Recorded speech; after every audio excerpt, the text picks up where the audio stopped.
மகாலய அமாவாசையை முன்னிட்டு தற்போது ராமேஸ்வரத்தில் பக்தர்கள் கூட்டம் அலைமோதுகிறது. அம்மை செய்தியாக நாம் பார்த்துக் கொண்டிருக்கிறோம். அதிகாலை முதலே அக்னி தீர்த்த கடலில் புனித நீராடிய பக்தர்கள் அவர்களுடைய முன்னோர்களுக்கு தர்ப்பணம் கொடுத்து வருகின்றனர். கூட்ட நெரிசலை கட்டுப்படுத்தும் விதமாக 1500க்கும் மேற்பட்ட போலீசார் அங்கு பாதுகாப்பு பணியில் ஈடுபடுத்தி வருகின்றனர். கூடுதல் விவரங்களை எமது செய்தியாளர் லிங்கேஷ் வழங்க கேட்கலாம். வணக்கம் லிங்கேஷ், அங்கு பக்தருடைய வருகை எந்த அளவு இருக்கிறது? கூடுதல் விவரங்கள்.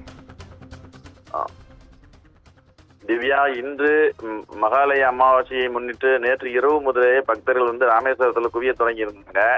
அதிகாலையிலேயே அக்னி தீர்த்த கடற்கரையில பல்லாயிரக்கணக்கான பொதுமக்கள் புனித நீராடி வர்றாங்க. தம்மோடு வாழ்ந்து மறைந்த தங்களின் முன்னோர்களின் ஆத்மா சாந்திக்காக சங்கல்பம், திதி, தர்ப்பணம் செய்து பிண்டமிட்டு பிதுர்கர்ம பூஜை செய்து வழிபாடு நடத்தி வர்றாங்க.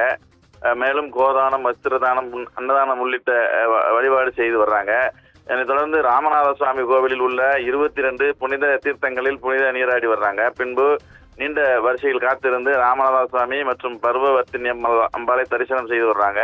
ஒரே நேரத்தில் பல்லாயிரக்கணக்கான பக்தர்கள் குவிந்ததால ராமேஸ்வரம் கோவிலை சுற்றி அனைத்து ரத வீதிகளிலும் மக்கள் கூட்டம் அலைமோதி வருகிறது.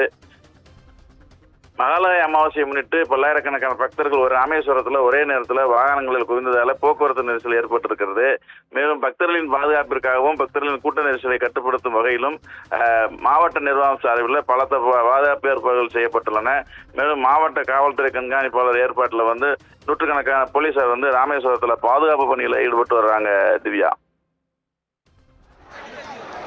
கூடுதல் விவரங்களுக்கு நன்றி லிங்கேஷ்.